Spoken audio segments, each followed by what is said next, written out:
Hello friends, welcome to my YouTube channel. हमारे YouTube channel UPSC AKP channel में आप सभी श्रोताओं और यूपीएससी व्यूअर्स का मैं तहे दिल से स्वागत और अभिनंदन करता हूं।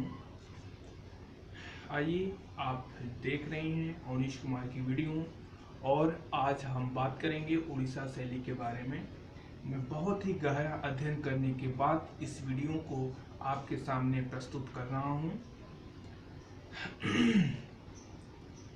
उड़ीसा को पहले कलिंग के नाम से जाना जाता था, अब इसे उड़ीसा के नाम से जानते हैं। उड़ीसा में बहुत युद्ध हुए हैं, आप सभी लोग वाकिफ होंगे इस बात से। और वहाँ की शैलियों की, वहाँ की मूर्तियों की, वहाँ की वास्तुकला के बारे में अगर हम बात करें तो वहाँ पे कैसे विकास हुआ, तो उड़ीसा की वास्तुकला का, शैलियों का विकास कहाँ से शुरू हुआ, इसको जानते हैं। शुरू करते हैं। कलिंग साम्राज्य की वास्तुकला का विकास यमुना नदी के किनारे से शुरू होता है और वहीं से यह विकास शुरू हो जाता है और आगे जाने के बाद धीरे धीरे यह विकसित होता है।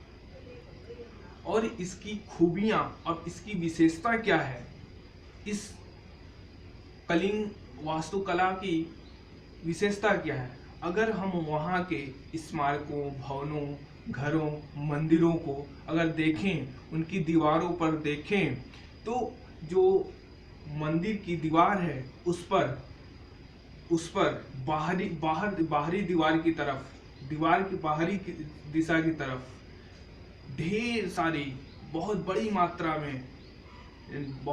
मात्रा में नक्काशियां, बारीक नक्काशियां की गई है।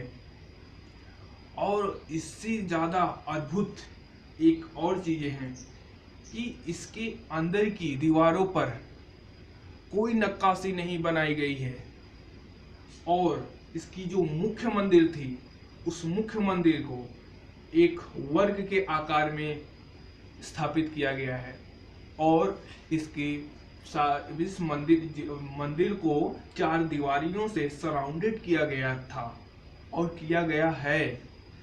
और अगर अभी करंट में देखा जाए तो वहाँ पे कुछ प्रसिद्ध मंदिर हैं, जैसे वहाँ का कोणार्क मंदिर यह सूर्य के लिए स्थापित किया गया है।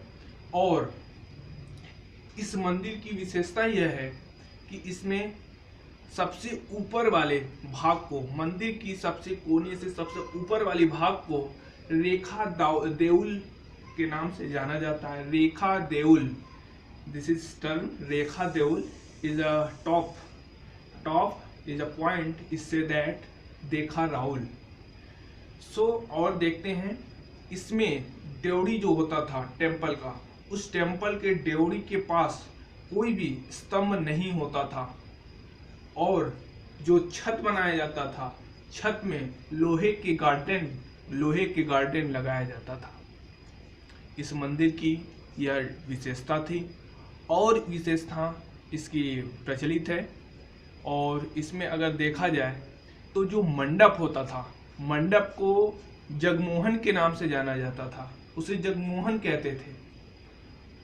और मैंने अध्ययन किया, ये उड़ीसा की जितनी भी वास्तुकला है, आर्किटेक्चर है, वहाँ पर नक्काशी जो होता है बहुत बारीकी से किया गया है।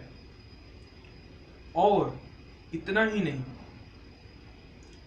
इसमें पत्थर पर इतनी नक्काशियां की गई है कि रविंद्रनाथ टैगोर जी ने, उन्होंने अपने शब्दों में कहा, इस स्मारक को देखकर कहा कि यह मानवों की भाषा को, ये पत्थर की भाषा मानवों की भाषा को पीछे छोड़ जाता है। ये पॉइंट में दम है।